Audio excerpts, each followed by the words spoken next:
bem-vindo à 19ª edição do Por Dentro da Magistratura, uma iniciativa da Escola Superior da Magistratura de Mato Grosso, que tem como objetivo conhecer experiências e condutas de magistrados a partir de situações pessoais durante a carreira, suas opiniões, escolhas e relacionamentos pessoais, institucionais e sociais, com o intuito de transmitir tudo isso na forma de orientação ou recomendação a magistrados e magistradas.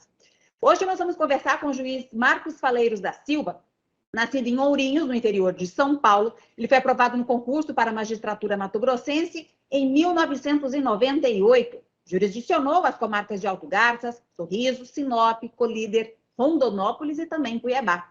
Foi diretor do Foro da Comarca da Capital e atualmente é juiz de direito titular da 11ª Vara Criminal da Capital, com competência para julgamento dos processos da Justiça Militar Mato-Grossense e também para a realização das chamadas audiências de custódia.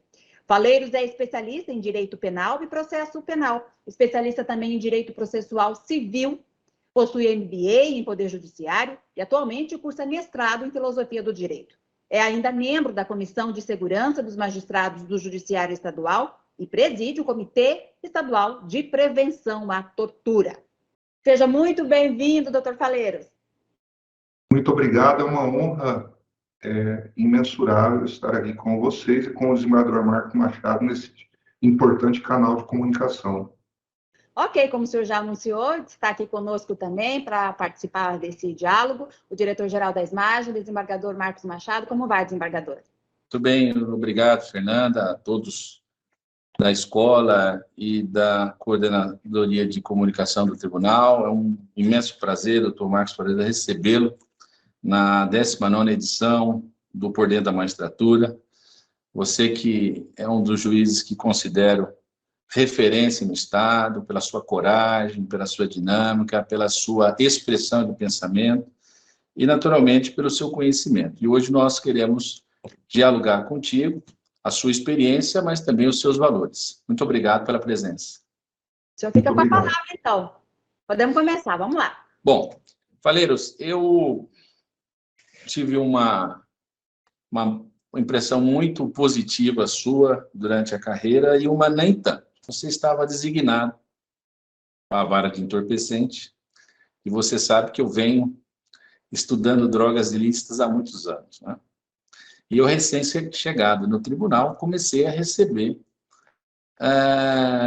para conhecimento, seja de recurso, seja em sede de HC, ou até de recurso em sentido estrito, as suas decisões.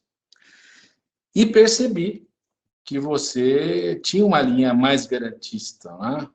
Realmente de preservação, de não aceitar alguns atos persecutórios, ter algumas resistências às teses acusatórias, e eu estava justamente no período de migração, né? Eu estava deixando o Ministério Público ainda com uma certa referência da minha atuação, praticamente durante 18 anos, e fui procurar o presidente do tribunal, porque você estava designado. Era o desembargador Rubem de Oliveira. Eu falei, desembargador, esse juiz não tem perfil para atuar na vara de entorpecente. É uma vara muito sensível de repressão e é preciso ter mais rigidez. E o desembargador Rubens, com a sabedoria dele, que é peculiar, ele sorriu, né? E falou, você conhece o Faleiros? Eu falei assim, olha, eu sei que ele estudou com meu irmão, Mário Machado, sei que ele é de uma família tradicional aqui de Cuiabá, é um bom juiz, mas pessoalmente eu não conheço. Então, faça o contato comigo. Falei, mas será que não vai ser, não vou ser mal interpretado? Porque o grande problema, e esse que eu quero destacar nesse programa, Faleiros, é a reação quando um colega, seja desembargador, seja um juiz, né, trata com o outro, a má interpretação. Não é de maneira nenhuma ingerência, não é nenhuma sobreposição, às vezes uma colocação, uma ponderação, até uma advertência, olha, eu já passei por isso, não é bem assim. E tomei a coragem de falar contigo e falar, olha, eu tenho uma outra visão sobre controle sobre drogas, será que este é o seu perfil? Será que realmente você está no lugar? E você foi muito humilde. Você me escutou, ponderou e me disse com muita franqueza, falei assim, eu estou aqui num período, mas o meu desejo realmente não é ficar. Não é essa matéria que eu gostaria de julgar, tem algumas ponderações e pontuações que realmente vão em conflito com a política sobre drogas, e dali um tempo, naturalmente, você se deslocou para outra vara, que é a vara onde você se encontra hoje, e desempenha um trabalho excelente. E o positivo, né, que eu presenciei, e eu quero que você fale sobre as duas, né, experiências dessa relação, naturalmente, com a minha pergunta, né, que farei ao final. Você pediu remoção, na verdade, uma permuta. E pela primeira vez, o tribunal recusou uma permuta, que é um direito seu, né? Você estava permutando justamente para sair da 11ª vara criminal, e o desembargador Orlando se posicionou contrariamente. E por quê? Porque entendeu, e depois foi seguido pela maioria, que você não poderia sair de lá, que você tinha o perfil para estar lá, que você estava desenvolvendo um bom trabalho, e agora melhorou ainda mais, porque você certamente aperfeiçoou o seu trabalho, as suas relações institucionais, e o tribunal recusou o seu pedido de remoção por permuta. Como dito, é um direito seu e do juiz que estava permutando contigo. Então, aquilo foi uma referência muito positiva que eu tive, sabe? Que falou, nossa, olha, o tribunal conhece o trabalho desse juiz e não aceitou que ele saísse de lá.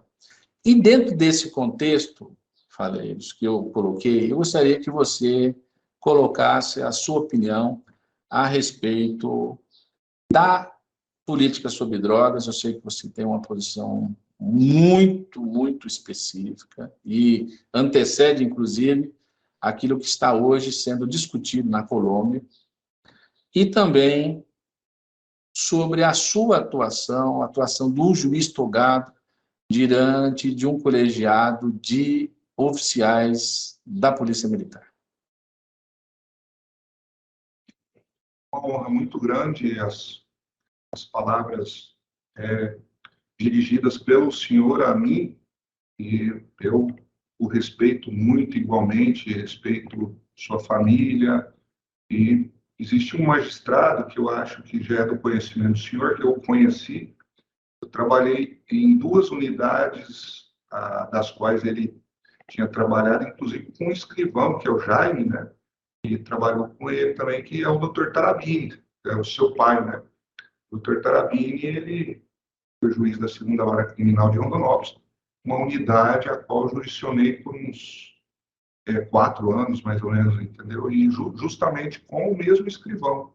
Então, um juiz que eu admirava muito, e assim como admiro o trabalho do senhor e o colega Mário também, que nós estudamos juntos. Mas com relação especificamente ao entorpecentes, as drogas, nós assumimos a vara de tóxico de Cuiabá em 2012, mais ou menos 2013. A percepção nossa, à época, em 2012, é que eram sobre 2 aspectos com relação aos entorpecentes. O primeiro aspecto é a minha dúvida que eu tinha se esse modelo repressivo, bélico, né, de quase que criando-se um sistema de direito penal do inimigo, de combate à droga, copiado praticamente dos Estados Unidos,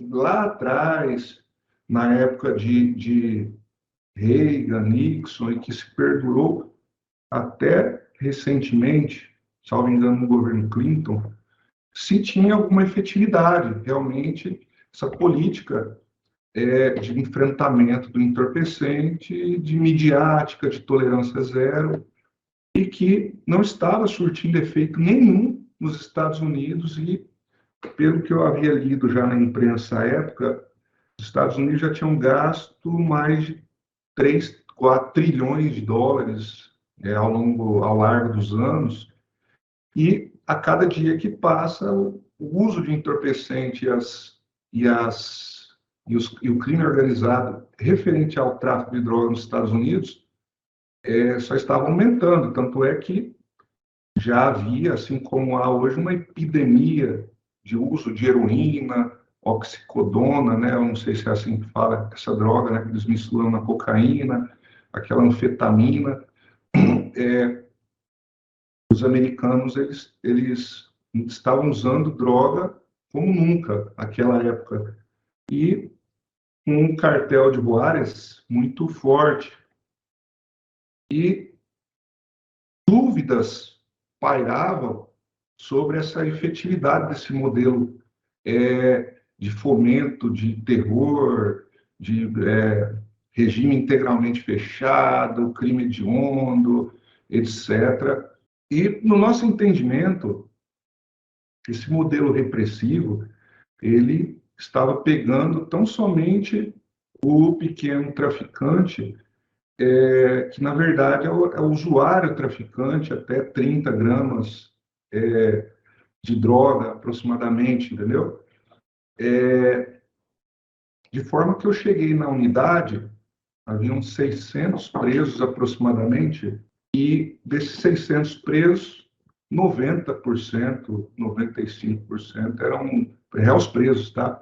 E aí, nesse contexto, nós tínhamos dúvida sobre a efetividade desse modelo repressivo, esse modelo, principalmente após o 11 de setembro, em que começou a enfatizar-se muito essa questão do direito penal do inimigo, e com relação ao terrorismo, eles começaram a aplicar isso com relação a entorpecentes. E verificamos que isso aí estava causando, desembargador, uma sobrecarregamento do sistema de justiça criminal, na medida em que, por exemplo, 30% do sistema prisional, 30% do sistema de justiça criminal estavam todos com energia voltada para o tráfico de entorpecentes. E sem resultado prático, com resultados práticos duvidosos ao longo dos anos. Somado a isso, nós vemos a necessidade de surgimento de cidades inteiras que movimentadas com o fluxo de tráfico de entorpecente, inclusive mercado, coisa que não tinha nada a ver. Nós víamos que tinha uma economia paralela a isso, que culminou, inclusive, em 2012, eu fiquei um tempo no crime organizado, e eu acabei por presidir numa equipe de juízes, aquele juiz sem rosto, lá, juiz colegiado, a primeira operação do Comando Vermelho do Estado de Mato Grosso, que foi a Operação Grenar, e verificou-se à época, quando estava ainda nascendo essa organização aqui no Estado de Mato Grosso, que o maior aporte financeiro dessas organizações é justamente o dinheiro do tráfico de entorpecentes, entendeu? Tráfico ilícito de entorpecentes. E hoje, culminou que hoje o PCC é uma das organizações criminosas maiores do mundo, uma das maiores das Américas, entendeu? Como nunca, e vem crescendo, criando sua influência, sua ramificação nos setores políticos. De forma que nós entendemos que essa, vamos dizer assim, estigmatização do pequeno traficante, vamos dizer assim, nós começamos a entender pela liberação de drogas, entendendo que essa questão deveria ser de saúde pública, é uma questão que deveria ser entregue à Anvisa e à Receita Federal para tributar essa questão e devolver o dinheiro para o tratamento dos usuários, entendeu?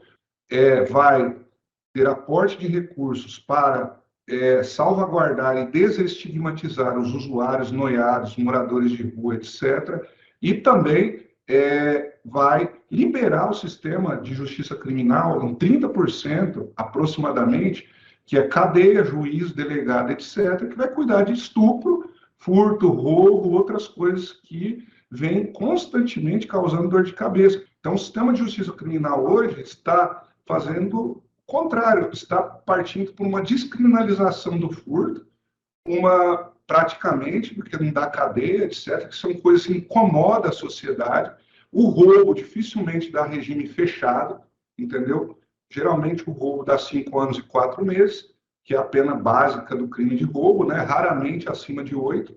Não existe regime semiaberto, ou seja, há impunidade no sistema prisional, porque está lotado e não se consegue fazer o cumprimento progressivo da pena, ou seja, do fechado o cidadão vai para a rua, o que é errado, isso gera impunidade. E existe uma concentração muito forte de energias, dinheiro, etc., do sistema de justiça criminal para uma coisa que não está incomodando tanto quanto outras no bairro. Se o senhor for lá nas ruas, ali no Pedra 90, tem a Boca ali, o cidadão vai lá usar droga. Óbvio que o noiado vai causar danos, mas se tiver um acolhimento desse noiado, ao invés de colocar a polícia para ir lá trocar tiro e eventualmente apanhar, ou tomar tiro, ou bater, ou torturar, ou invadir a residência das pessoas, vamos concentrar em outros crimes, entendeu? Porque essa Boca, com certeza, causa menos incômodo do que tá ali um estuprador, um ladrão, entendeu? Um assaltante ali, causando incômodo ali para a sociedade. Partindo dessa ideia, nós, hoje, raramente eu deixo uma pessoa, óbvio, estou dentro da lei, um traficante, só grandes traficantes, com muita reincidência, mesmo assim, se tiver pouco, muita reincidência, mas for pouca droga, 20, 30 gramas, já estou soltando também, entendeu? Porque é uma política de enxugar gelo. E simplesmente isso aí fica dando munição para essas facções. Na medida em que você pega um noiado de 19 anos, 20, que foi pego com 200 gramas, que seja 1 quilo de droga, de mula, coloca na cadeia, cidadão, a partir do momento que ele pisa na cadeia, já vai ficar devendo até o papel higiênico que ele usa lá. Ele vai ter que pagar. E um dia ele vai sair da cadeia. Quando ele sair da cadeia, ele vai estar recrutado pelo sistema criminal. E nisso, infelizmente, e essas coisas não estão sendo vistas diante do populismo penal midiático que estamos vivendo, principalmente agora, no sentido de eleger-se candidatos, enfim, com essa política de guerra às drogas, que esse dia eu vi um ministro, inclusive, da Defesa, da Segurança Pública, né? Um discurso que eu até comentei para o senhor e falo para ele também, se o Diego tiver um discurso que, se você pegar os discursos de Nixon, entendeu? Você vai ver que era um discurso igualzinho, entendeu? É mais ou menos essa a nossa posição. Essa é uma visão que você teve há 10 anos atrás, que você defende, que está hoje no discurso dos dois últimos presidentes, o atual e o ex-presidente da Colômbia, Juan Calderón, e agora do atual presidente Gustavo Petro, que estão levando a coca para um cenário semelhante à da cannabis do Uruguai e de vários estados americanos. Eu só tenho uma ponderação divergente à sua, no sentido de enxugar gelo. Eu acredito que se o sistema não agisse, o caos estava instalado. E na sua fala dá para a gente tirar uma matéria que me é importante, sempre que eu posso destacar, que é separar as 4 categorias que envolvem o tráfico e o consumo. O dependente, este sim, você tem absoluta razão quando fala que é questão de saúde pública. O usuário, que é ocasional e opcional, que é um problema social que envolve o convencimento, a opção, e a gente tem que dar um tratamento a ele. O usuário traficante, que não deixa de ser traficante. Em Portugal, que você citou o tratamento, lá a figura é traficante consumidor e o traficante propriamente dito. Mas eu queria avançar com você, Faleiros, na segunda parte da introdução que dei aqui. Tem muita coisa para se falar a respeito do tema, porque eu vim agora recentemente de La Paz, fiquei 4 dias estudando os cocaleiros, que são os produtores de folha de coca. Lícito e ilícito, né? Lá há uma disputa de mercado, e eu conheci bem a realidade de drogas, né? A comissão que o tribunal criou, composta por juízes e juízas que atuam na área de prevenção, na área de repressão às drogas, para dizer o seguinte: preciso ouvir o que estão dizendo os presidentes colombianos, que a produção de coca não vai terminar, não vai ter fim, é cultural. Vem dos povos indígenas, vem da própria sobrevivência nos Andes, e hoje virou um grande mercado. Mas, Faleiros, eu vou passar para a segunda indagação, que é essa experiência que me parece muito complexa. Eu vou dizer por quê. Eu tive a oportunidade de convivo, de alguma forma, com a Polícia Militar há 20 anos. E o que me chama a atenção da Polícia Militar é que a briga entre eles é interna. Eles são extremamente disciplinados, até porque a disciplina e a hierarquia são dois princípios, mas em termos de corporativismo, eles não não se envolvem, eles não vão ao embate externo. As questões eles resolvem entre eles, eles podem até se desentender, mas eles têm uma postura muito firme, muito coesa, quando eles se apresentam externamente, especialmente na representação da Polícia Militar, nas suas relações institucionais. O que eu quero dizer com isso? Eles são unidos. Então, o grande desafio que eu sempre tive na relação com eles é convencer um deles ou quebrar, tá, essa unanimidade, para dizer, olha, vocês estão errados nisso, vocês vão rever aquilo. E eu sempre me questionei como que você conseguiu, porque eu estudo a Justiça Militar no âmbito estadual desde 1994, quando eu entrei em confronto com algumas investigações que dependiam da Polícia Militar por abuso de autoridade na comarca que eu estava, iniciando a minha carreira como promotor, que foi Sorriso. À época, para você ter ideia, o juiz era o desembargador Rui Ramos Ribeiro, o juiz militar. Sim. Então, eu nunca vi, de lá para cá, uma atuação tão harmoniosa, no sentido, não que você não tenha os embates, os conflitos, os confrontos, as divergências, não é isso, mas de produção. Nós vemos as suas sentenças chegam no tribunal, bem ou mal, no sentido de concordância ou discordância, a sua posição está sendo impugnada até pela Procuradoria do Estado. A Procuradoria do Estado, esses dias, questionou o ato seu em sede de mandado de segurança, dizendo, olha, não era o juiz, era o governador. E eu pedi vista, tive a humildade de ligar para você, falei, mas eu não estou entendendo o seu pensamento, me explica aqui. Aí você disse, olha, houve uma alteração da Constituição Federal, agora passou ao juiz, e realmente eu desconhecia essa emenda constitucional. Então, isso me chama muita atenção, e eu acredito que os colegas precisam saber, não é? Que você consegue relacionar com um conselho. Eu gostaria que você explicasse um pouco do funcionamento da Justiça Militar Estadual, o seu dia a dia, a forma de formalizar ou de instalar um julgamento e concluí-lo, e, se possível, obviamente, com a maior brevidade, porque eu tenho outras tantas indagações a você. Sim. Olha, a Justiça Militar, a Justiça Militar Estadual, ela tem competência para julgar os militares estaduais nos crimes militares definidos em lei, que é quase tudo praticamente praticado em serviço, né? Uma linguagem bem simples, e a revisão das ações disciplinares, no caso, ações cíveis, né? De revisão de PAD deles, né? Essa evolução, desembargador, porque os julgamentos aqui são quase todos colegiados.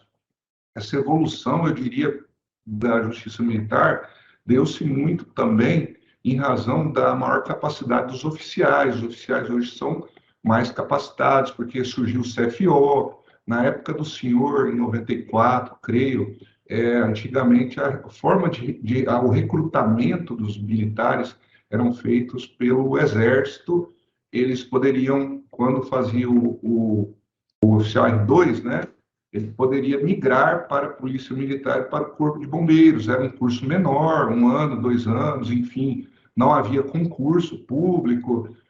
E, obviamente, que hoje nós conseguimos entregar, vamos dizer assim, mais, justamente em razão também da maior capacitação dos oficiais em fazer as investigações e também de julgar aqui. Inclusive, eles estão procurando a escola para um curso de juiz militar, inclusive eles querem juízes, embargadores dando aula a eles, que eles querem cada vez mais se capacitar. Nós aqui simplesmente andamos de acordo com a música. Eles não são corporativistas, aqui a hierarquia e disciplina, ela é uma força armada, veja bem, é uma força armada que anda fuzil, técnica de inteligência, etc. Então, tem que haver uma rigorosidade no sentido de que não pode, por exemplo, tão somente falar amanhã eu vou faltar, depois eles descontam na minha folha ou abrem um PAD. Essa falta do policial pode ocasionar uma pessoa falecer, uma pessoa fica desguarnecida na sociedade. Um bombeiro faltar ao serviço, uma pessoa pode morrer afogada. Então, não é bem assim, sabe? E da mesma forma, ele não pode recusar o cumprimento do dever. Por isso existe a hierarquia, a disciplina, a militarização. Quando ele recebe uma ordem, por exemplo, para coibir um assalto a banco, no meio do tiroteio, ele não pode recuar, entendeu? Isso é crime militar. Essa é a razão. E os militares, nós temos tido assim grandes decisões aqui, no sentido de que eles têm o posicionamento deles também no escaminado, sem que isso retire, vamos dizer assim, a unidade das decisões aqui do Conselho Permanente, do Conselho Especial de Justiça Militar. Então, a evolução propriamente dita realmente houve, de 94 para cá, desembargador e colegas, todavia, mas muito mais por eles, né, do que até pela gente aqui, que estamos aqui presidindo aqui o conselho, né? Mais ou menos assim. Também houve uma ampliação muito grande dos crimes militares, sobretudo após 2017, né? Praticamente, antes da Constituição de 88, quase tudo era crime militar. Nós tínhamos o Meyer, né? Dr. Meyer era um juiz militar que foi nomeado pela ditadura militar, porque na época da ditadura militar não podia o juiz militar, ainda que estadual, ser concursado. Aí, logo após a 88, o Meyer aposentou, ele é vivo ainda, mora ali no prédio do desembargador Zucchini, e ele aposentou, e aí veio o primeiro juiz militar, não sei se foi o Dr. Rondon Bacil ou se foi o desembargador Rui, foi o primeiro juiz auditor militar concursado aqui no estado de Mato Grosso. De lá para cá evoluiu-se muito, né? Antigamente, um cabo soldado era um brucutu lá, quinta série, entendeu? Hoje em dia não temos soldados que não têm curso superior, entendeu? É diferente a situação daquela época para hoje. Eu creio que foi isso, o desembargador, que deu a melhorada efetivamente na justiça militar, entendeu? Reconheçamos aqui também a sua distinção, a sua forma de conduzir, a sua postura e as suas relações institucionais. Então, eu acredito que é uma soma. Obrigado, desembargador. Obrigado. E por isso o registro, porque nós temos também uma jurisdição que a complementa, né? No interior, a jurisdição da capital, seja por precatórias ou pelo próprio controle judicial da atividade policial militar. Então, é importante entender o funcionamento e saber como o juiz titular pensa. Por eles, vou passar, então, ao Instituto da Audiência de Custódia. Você foi o primeiro juiz no Brasil a realizar uma audiência de custódia. Esse projeto foi trabalhado no Tribunal de Justiça de Mato Grosso com a sua condução. Você sempre foi um defensor. E a minha indagação, até porque fui, num primeiro momento, resistente às exigências, né, que se tinha para o funcionamento, para a apresentação, sobretudo do detento, diante dessa criminalidade que se avoluma, e a discussão, ou pelo menos o contraponto, foi justamente a proteção da vida, a integridade física, calçada no não abuso de autoridade e da não tortura. E eu pude enxergar que houve uma mudança de cultura e de atuação das forças policiais. Nós chegamos hoje ao nível razoável ou de consolidação de audiência de custódia. Nós temos que ainda melhorar. Desembargador, a audiência de custódia ela é um reflexo, obviamente, do direito absoluto, repito, absoluto, de não ser torturado. A proibição da tortura é prevista na Convenção Europeia de Direitos Humanos, Pacto Internacional de Direitos Civis e Políticos, na Constituição Federal e na Convenção Internacional contra a Tortura. Só que essa proibição da tortura tem um aspecto da não investigação, de forma que as próprias convenções, em especial a Convenção Americana de Direitos Humanos, ela previa uma garantia que é a apresentação do preso pessoalmente a uma autoridade judicial, ou seja, a convenção, os órgãos internacionais entenderam que cabe ao magistrado a fiscalização, não é o legista, senão tinha escrito legista, sabe? Não é o policial, etc. Entendeu que o magistrado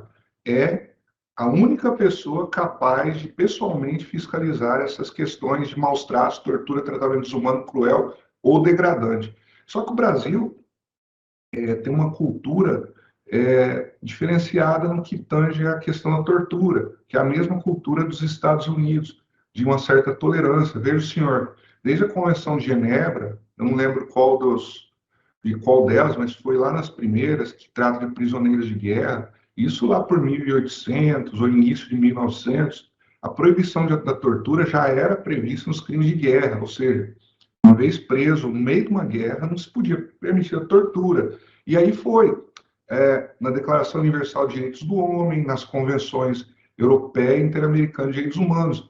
E o Brasil, para o senhor ter uma ideia, apesar da Constituição de 88 prever isso, só a lei de tortura é praticamente recente, ela é de 97, entendeu? Só em 1997 o Brasil criou uma lei tipificando crime de tortura. Não existia isso.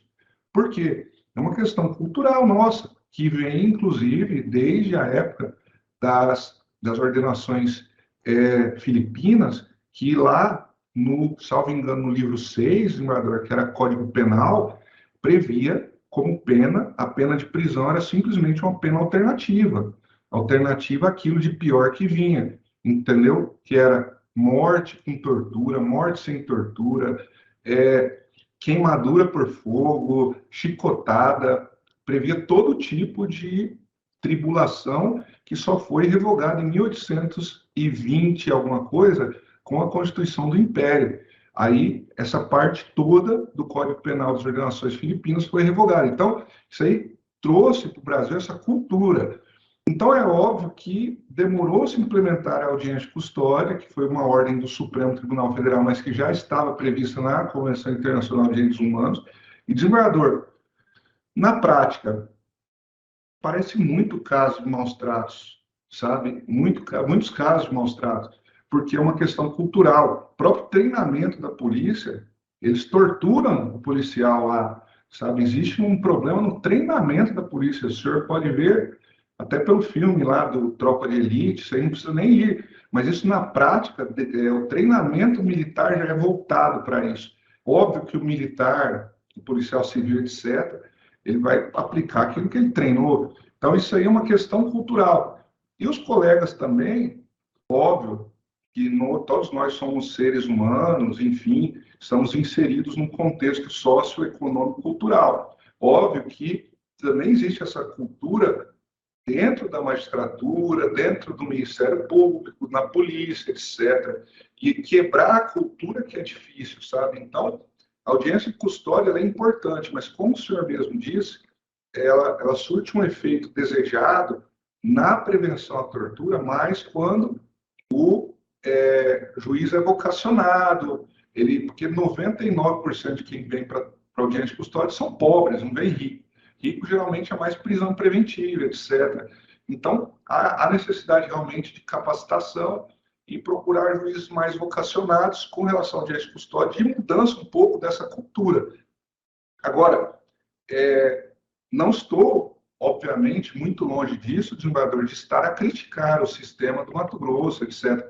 Muito pelo contrário, nossa evolução foi gigante e o Estado está de parabéns, sabe, com o apoio e os juízes também com relação a, vamos dizer assim, adesão à audiência de custódia. Houve muito mais adesão dos magistrados do que de outros setores, entendeu?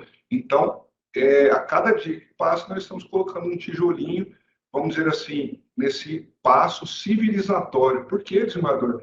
Torturar não diminui a criminalidade cá entre nós, entendeu? Se diminuísse, entendeu? Enfim, já vários lugares teria acabado a criminalidade. Então, isso aí não há necessidade disso, entendeu? E eu sou realmente um defensor do ambiente de custódia. Eu acho que o juiz mesmo foi confiada essa importante missão ao magistrado, e ele tem que olhar pessoalmente mesmo, todos os presos, olho no olho, inclusive para poder deferir uma liberdade, ou inclusive para mandá-lo para a prisão. Entendeu?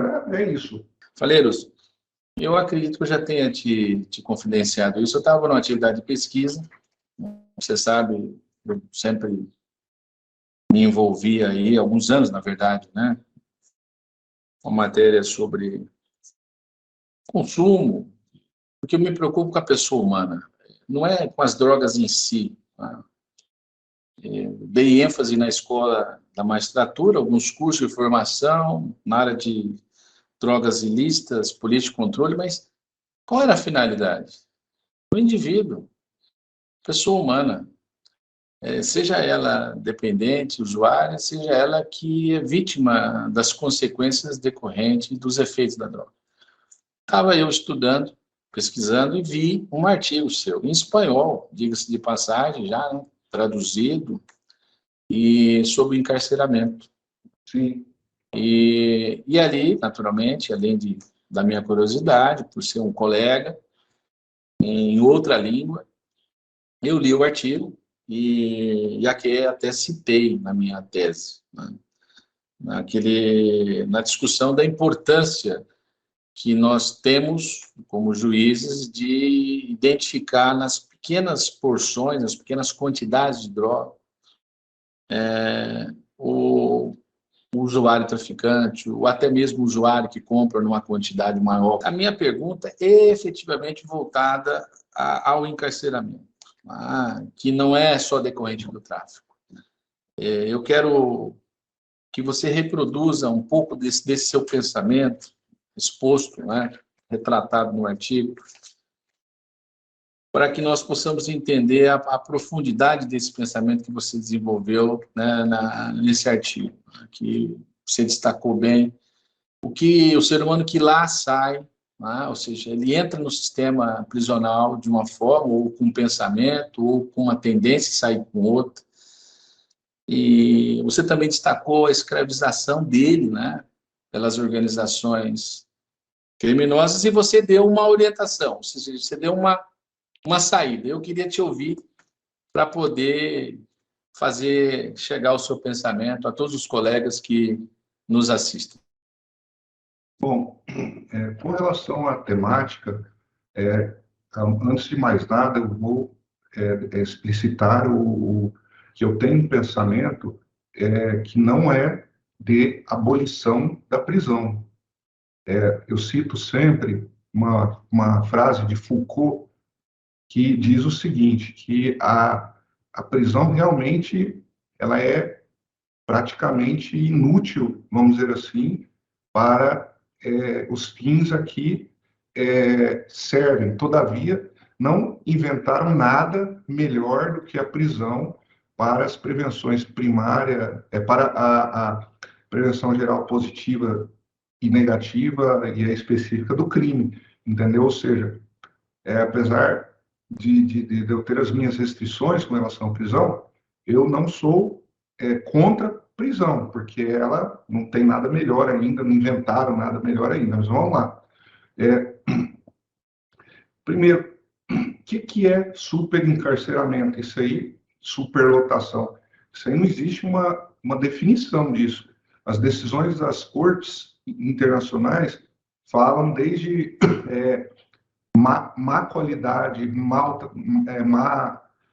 vamos dizer assim, um tratamento ruim na cadeia, não importa se tem um por cela, isso aí já configura uma superlotação. Mas para fins do Brasil, superlotação, apesar de ser um termo bastante controverso, em razão das decisões internacionais, para fins do Brasil, a superlotação é simplesmente quando uma cadeia tem capacidade para X preso, tem X mais um, entendeu? Isso aí já dá uma lotação, vamos dizer assim, não uma superlotação. Superlotação, não sei nem o que é isso, sabe? Mas vamos lá, 3X comporta 100 presos, tem 300, comporta 1.000 presos, tem 2.000.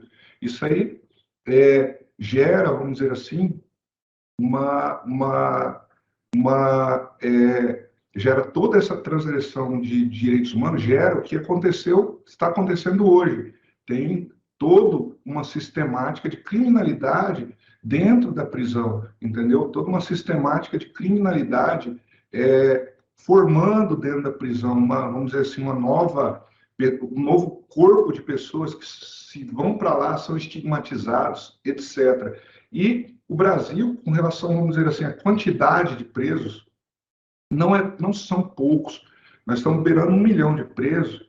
Isso aí denota alguma coisa equivocada no sistema, que não é comum, não é necessário utilizar-se a prisão como uma panaceia para todo e qualquer resultado de problema.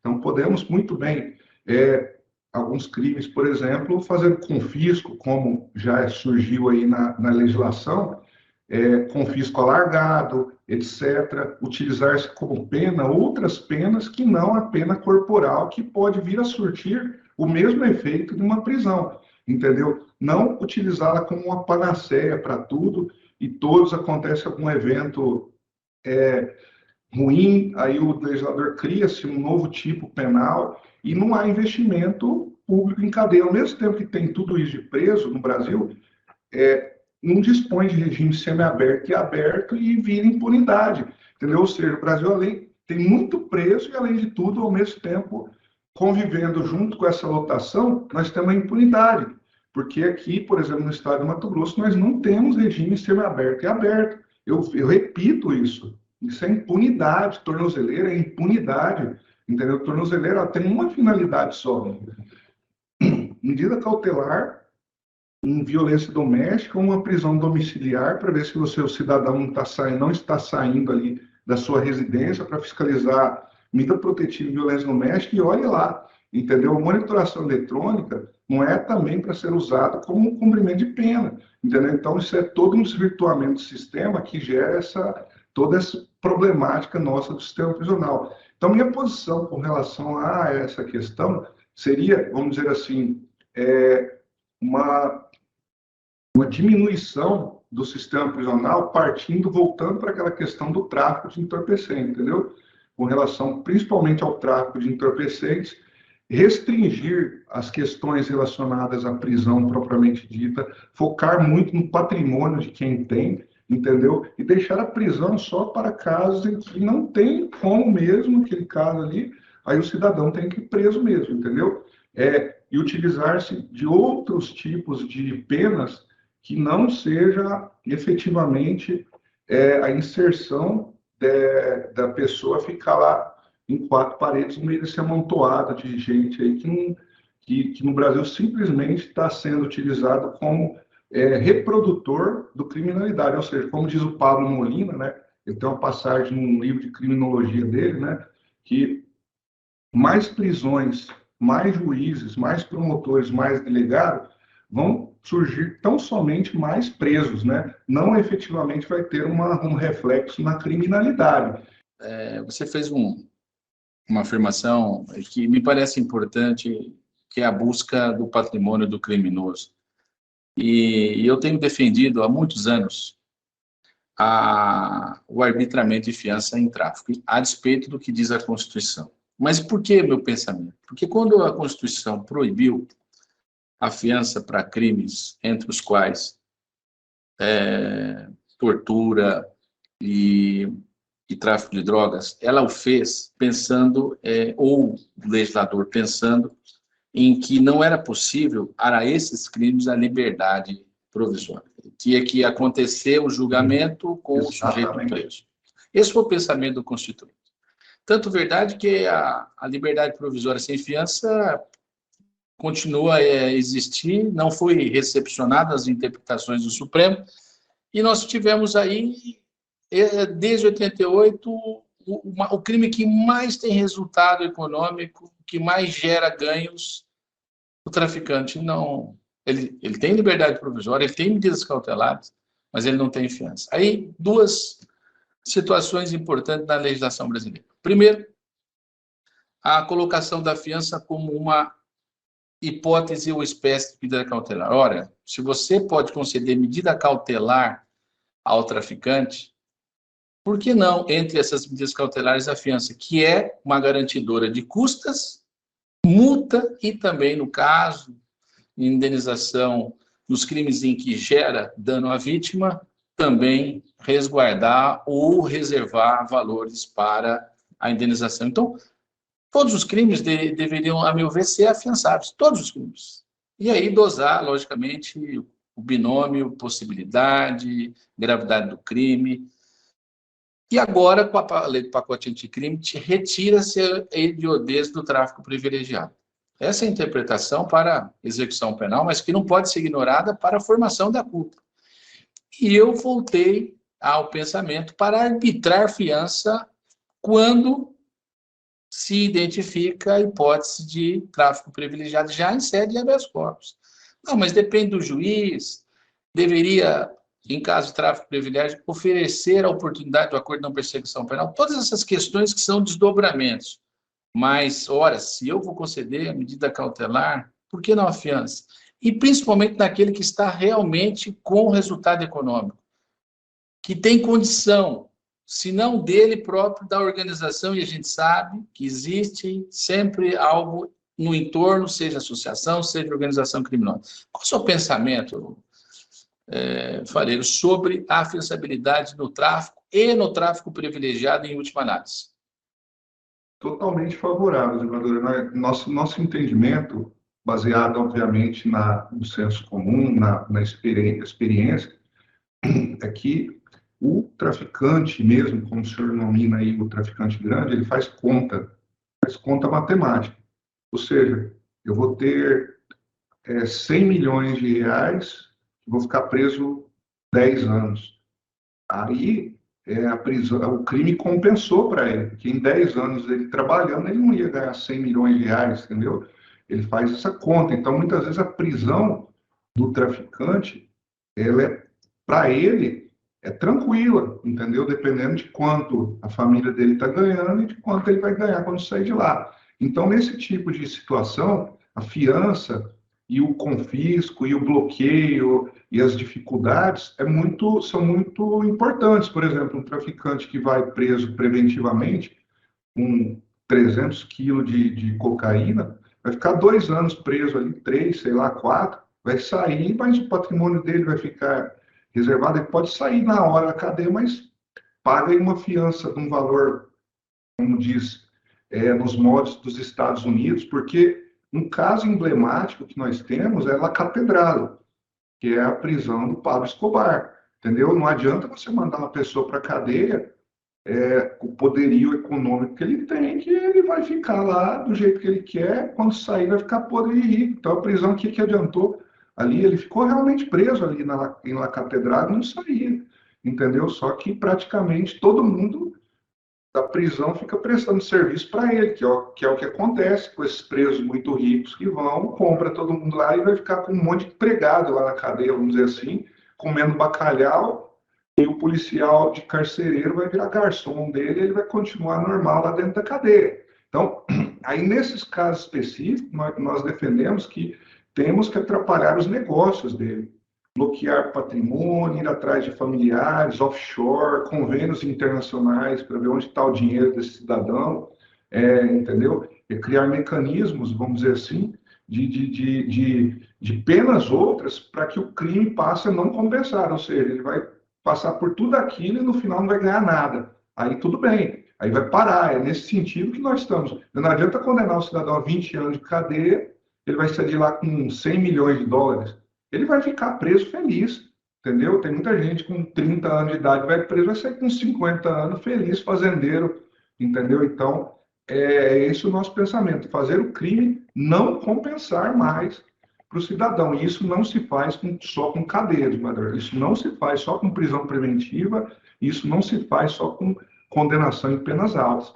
Existem medidas outras, bloquear o CPF, o legislador tem que analisar isso aí, tem que bloquear os negócios, tem que dificultar a vida daquele cidadão, principalmente hoje em dia com meios eletrônicos, é muito difícil, a pessoa tem um bloqueio ali, um bloqueio aqui, não consegue fazer nada.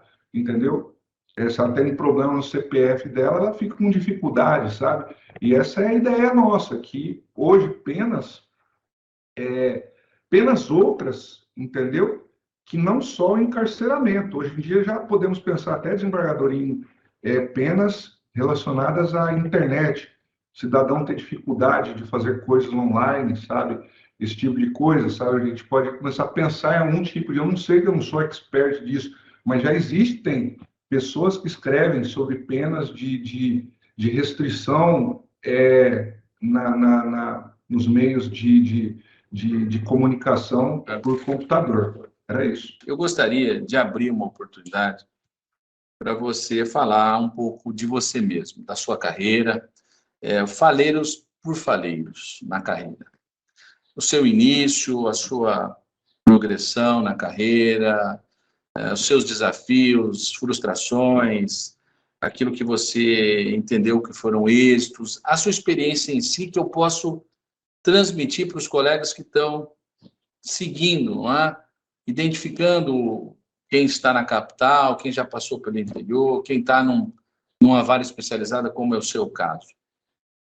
Bom, inicialmente, eu gostaria de agradecer ao Estado de Mato Grosso, vamos dizer assim, aos cuiabanos, aos mato-grossenses, né? Porque assim como eu e inúmeras outras pessoas de várias áreas, não só da agricultura, etc., nós viemos para cá. Meu pai era funcionário da FUNAI, aí ele veio para Mato Grosso em 1978, 1980, enfim, e família humilde, que a gente nós morávamos em Copa Mil, ali, um bairro humilde na beira do rio Cuiabá, e fomos acolhidos aqui da melhor forma possível, tivemos todas as oportunidades, qualquer pessoa, qualquer cuiabano teve aqui, nós tivemos, não posso reclamar de absolutamente nada, e a magistratura foi, assim, um grande sonho para mim. Eu, enfim, nunca imaginei que iria algum dia na minha vida ser juiz, e, assim, agradeço muito mesmo a tudo, a todos,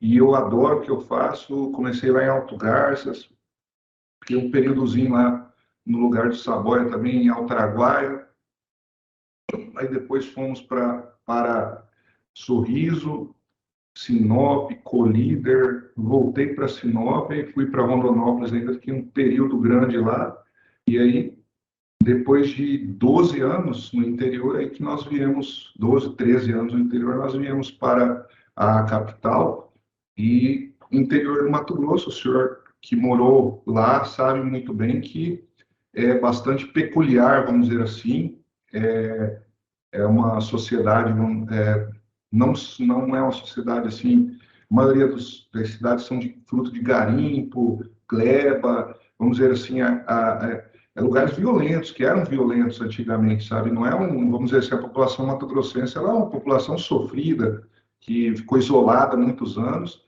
e aqui começou num garimpo, quando Pascoal Moreira Cabral veio cá, iniciou-se um garimpo na região do Cochipó do Ouro, e depois aqui na Prainha. Então, e essa passagem toda no interior, que uma certa vez, até quando eu estava em Rondonópolis, quem inclusive foi responsável, eu nem quis sair mais de Rondonópolis, sabe? Eu gostava tanto de ficar lá no interior.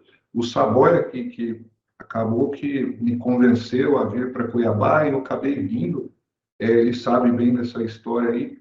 Eu já estava me acostumando lá no interior do Mato Grosso, que eu acabei por apaixonar por aqui. Mas vim para Cuiabá, estou aqui, amo o que eu faço, amo a terra, enfim, de Baduí, estamos aí, à disposição, não fujo da raia, viu, desembargador? Eu não fujo da raia.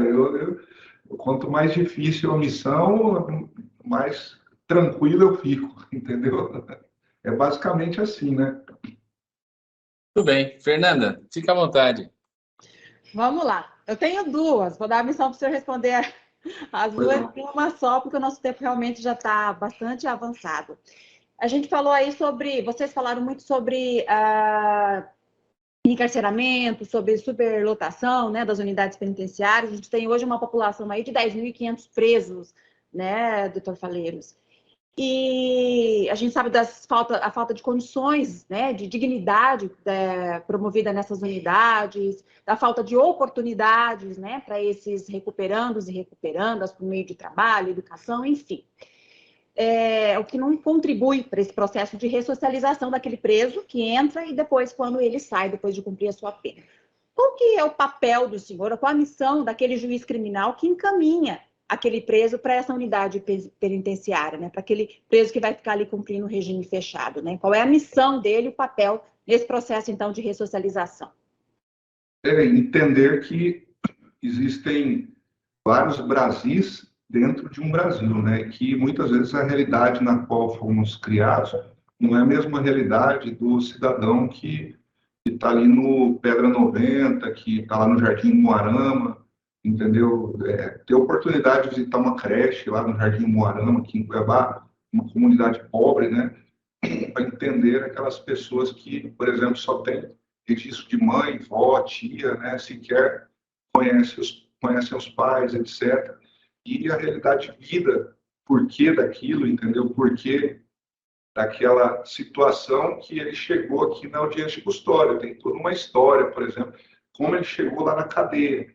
E depois conhecer a cadeia, né? Acho que é importante todo magistrado frequentar o sistema criminal, óbvio, né? Frequentar o sistema prisional. E a partir daí, com muita serenidade, bom senso, tentar não... porque no interior, principalmente, você é muito pressionado, vamos dizer assim, pela comunidade, vamos dizer assim, dominante, pela classe dominante, no sentido de que tem que se prender todo mundo, etc., os meios de comunicação, os programas cadeia neles da vida, vamos dizer assim, por esse populismo penal que está invadindo hoje. O magistrado ele não pode, de maneira nenhuma, agir de acordo com a imprensa. Bom juiz não é aquele que é o queridinho, não.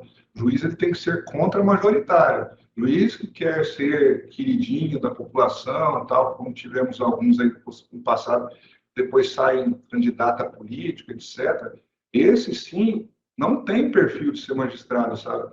Ainda que a decisão possa coincidir ou não com a imprensa, ele tem que seguir aquele entendimento dele, que ele entende que é o correto, mas nunca querer agradar. Essa posição contra-majoritária que é a importante. E, diante disso, com serenidade e bom senso, aí sim, ele encaminha o cidadão para a cadeia com a consciência de dever cumprido.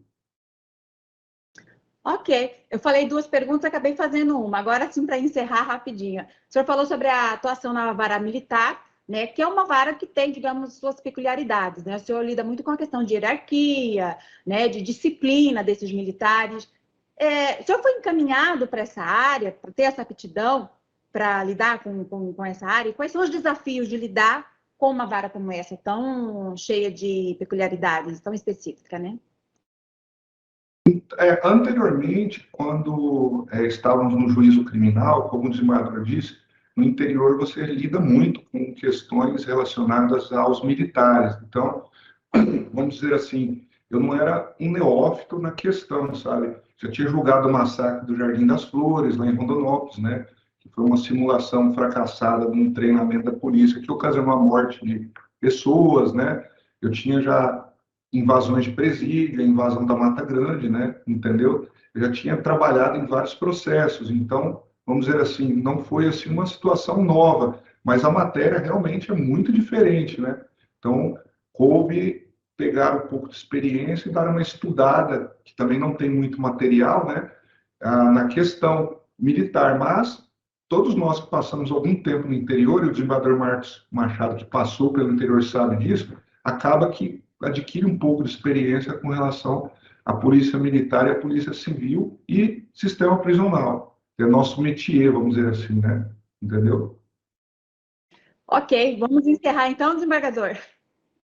Muito bem, Fernanda, eu agradeço aí a sua participação, nossa gratidão, e eu queria lhe dizer com toda a franqueza que é muito importante ter juízes como você, juízes que se posicionam, juízes que têm lado, né? Não é que você tem tendência, você identifica o que é o correto, ainda que possa haver questionamento, ou ter uma solução, uma posição alternativa, até que seja mais adequada socialmente, mas o importante é ter alguém que tem a capacidade de se posicionar e, mais importante, de decidir. E você falou algo muito importante em relação ao juiz e à opinião pública. Eu sempre digo que, como cristão e também um estudioso da Bíblia, que a opinião pública, Fadeiros, escolheu Barrabás. Exatamente.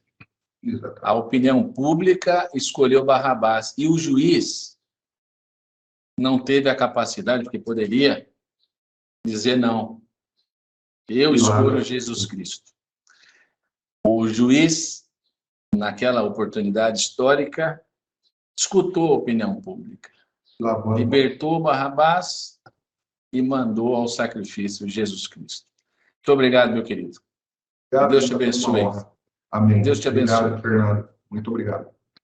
A gente que agradece. Bom, vamos encerrar então mais essa edição do Por Dentro da Magistratura. Obrigada a você que esteve conosco até aqui, acompanhando o programa, a nossa equipe técnica, e até a próxima edição. Tchau, tchau.